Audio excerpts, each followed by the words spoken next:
Ils ont quitté leur pays d'origine pour diverses raisons. Ils vivent loin de leur famille, de leurs racines.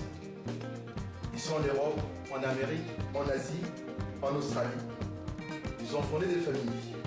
Mariés, il y en a qui sont devenus des grands-pères ou des grands-mères.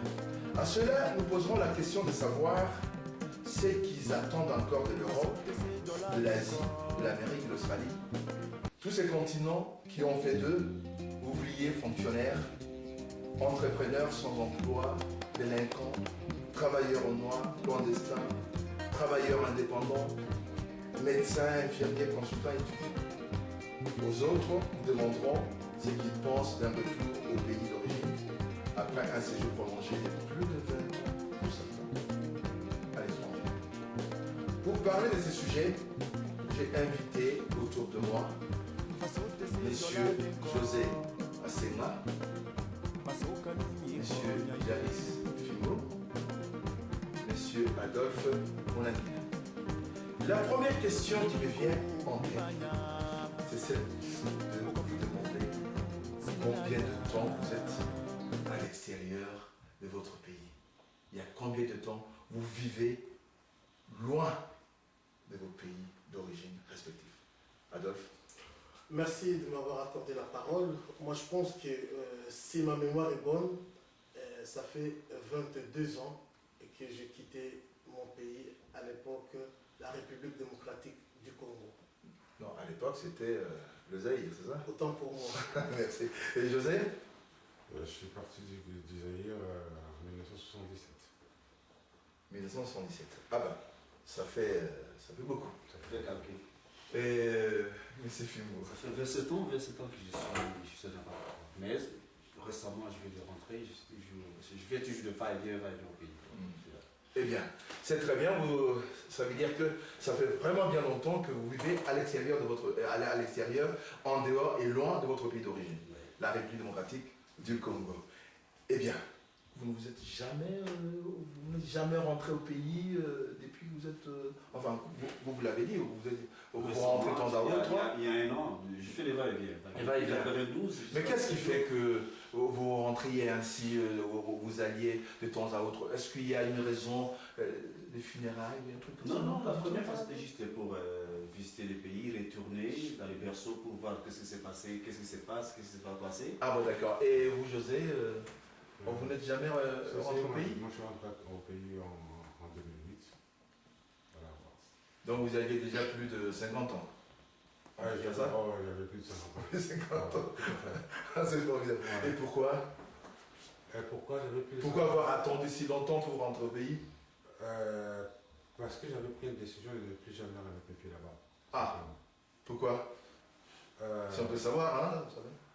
Non, parce que je considérais que j'avais plus d'intérêt là-bas parce que mes amis, la plupart de mes amis avec qui j'ai grandi, ils étaient tous morts. Mon père, mes soeurs, donc je ne vois pas. Donc en fait, vous n'aviez presque plus rien à faire au pays, voilà, du moins en ce qui concerne enfin, le volet familial, le volet social. Voilà. Et vous, M. Adolphe? Oui, moi je suis réparti en 2008.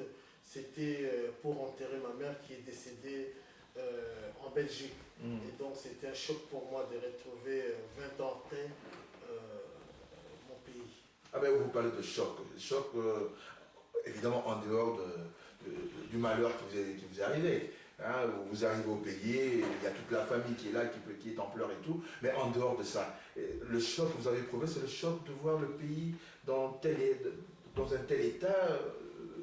Oui, je crois que après ma sortie du pays, il y a eu des guerres, il y a eu beaucoup de problèmes qui se sont déroulés après. Donc forcément, le pays a complètement changé. J'ai vu beaucoup de gens dans la rue, l'exode rural qui s'explique par le fait que les gens ont quitté leur village pour fuir la guerre.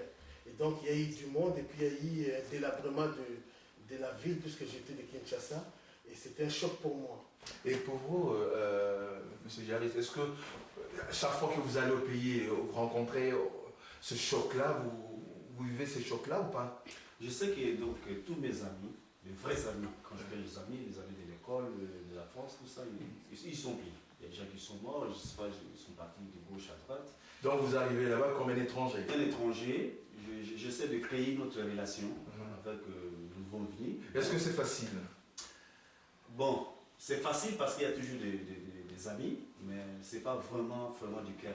Donc c'est pas vraiment de bons souvenirs comme avant. Et José, vous dites que vous, au départ, vous n'avez plus envie de rentrer étant donné que vous avez perdu enfin, beaucoup de monde, quoi. Bon, vous êtes rentré au pays, 50 ans déjà. Vous avez éprouvé ce choc-là? Oui, mais le choc était terrible. C'était terrible de voir comment est-ce que c'est... Enfin, je vais pas parler du Congo en général, de Kinshasa, parce que je suis de Kinshasa. Le choc était terrible de voir le changement, mais du côté mal de Kinshasa. C'est-à-dire que Kinshasa était complètement détérioré. Ah bon, d'accord. Mais puisque vous avez tous éprouvé des chocs une fois que vous êtes rentré au pays, on peut même dire que vous n'arriviez même plus à vous reconnaître aussi, n'est-ce pas, dans ce pays-là. Bon, d'accord. Est-ce que cela vous donne envie d'investir au pays? Oui, moi j'ai Monsieur envie Fimbo. d'investir au pays. Donc, c'est une bonne idée, c'est chez soi. Donc, comme les Français disent, ni les prophètes. Donc c'est chez moi. Ouais. Même la marmite de maman, c'est une ancienne. Une vieille casserole. C'est toujours. C'est chez moi. Je ne vais pas dire aujourd'hui non, parce que ça, parce que c'est non. Moi, pour moi, je préfère investir au pays. Même si je n'ai pas l'aide du gouvernement, mais au moins, de ma façon à moi, je vais essayer de faire quelque chose. Et vous, José, vous pensez que il y a ce fil-là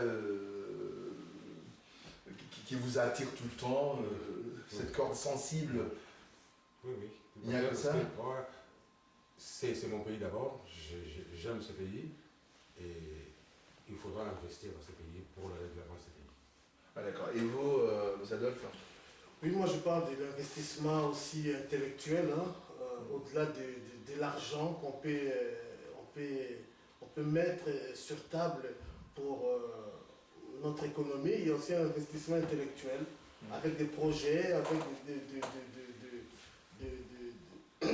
des projets, des idées, et pourquoi pas dans des domaines qui nous sont peut-être qui sont les moins explorés, je vais dire. Oui, justement, nous allons revenir un peu plus loin là-dessus. Mais vous avez parlé tous des investissements. Hein, on peut investir chez nous simplement parce que c'est chez nous. Donc il y a cette corde sensible qui vous attire tout le temps, qui vous dit qu'il faut toujours investir chez soi, n'est-ce pas? Ok, mais vous n'allez pas dépenser des millions, par exemple, chez nous parce que c'est chez vous. Pendant qu'il n'y a pas un encadrement juridique, par exemple, pendant qu'il y a insécurité, par exemple, au niveau de certains investissements, vous n'allez pas vous dire, ben moi je m'en vais investir parce que c'est chez moi. Avec le paix qu'on a, on peut faire quelque chose. Parce que déjà, il n'y a pas de travail chez nous. Il n'y a pas de salariés chez nous. Il y a des familles qui souffrent. Donc, le paix, comment on fait? Si aujourd'hui, moi, j'arrive déjà à construire quelque chose, faire quelque chose, la majorité d'une famille, 10 personnes, il y a plus de 60 bouches, 100 bouches. Sans faire nourrir. Donc, pour moi, déjà, j'ai fait quelque chose de bien. D'accord. Donc, et vous, José, puisque Jaris, pour lui, il peut créer une structure, et cette structure-là peut aider au développement du pays. Ça, c'est certain. Et pour vous? C'est